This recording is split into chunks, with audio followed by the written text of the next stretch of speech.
Ni nama dia putu halba. Kalau orang Kelantan panggil kuih dalam kain. Sini kita panggil putu halba. Makanan tradisi orang Kelantan. Ni tepung apa? Tepung ubi. Ubi. So dia lain lah daripada putu piringan. Lain. Ni putu ni tepung ubi. Tak pernah jumpa kali pertama. Ya, ni makanan orang Kelantan lah. Yang gula ni gula apa? Gula Melaka campur gula putih. Putu dalam kain. Kuih. Kuih dalam kain. Putu dalam kain. Kuih dalam kain. Tepung ubi. Lepas tu kukus. Lepas tu kukus dia sini. Kukus Anak.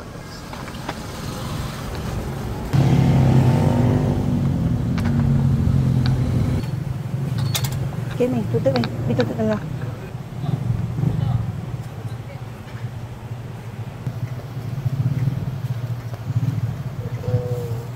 Makan dengan kelapa Ya, kelapa.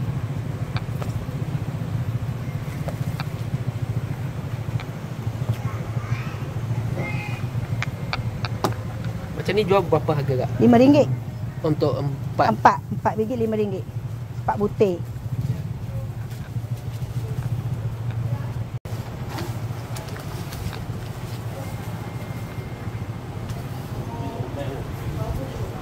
Selagi dia ada lah. Selagi dia ada lah. Sampai musim dia lah. Kalau dah tak ada musim dia tak ada lah. Dia ubi ni ambil daripada kampung Kelantan. Oh. Sini tak ada. Sini tak ada Saya nak buat tak pandai. Kalau mi celup ni pandai buat.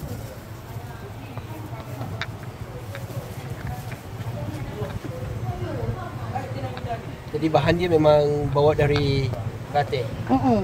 Taklah ubi je. Ubi je. Sekejap ni. Bukan senang bawa ubi banyak-banyak. Kau dengan lori lah. Kuih dulu habis tu. Okey, cukup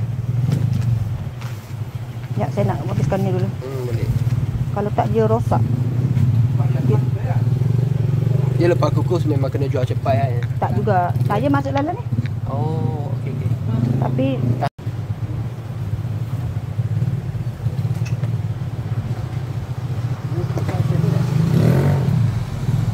tak naik.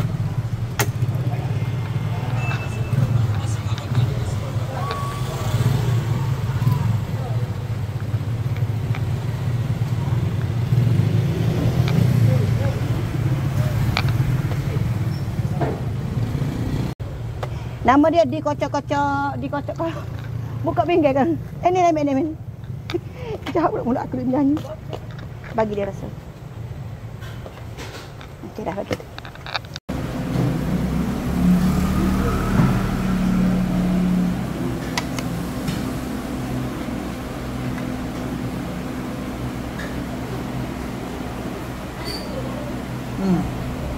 Panas? Tidak. Tak manis sangat. Masam-masam sikit lah sikit.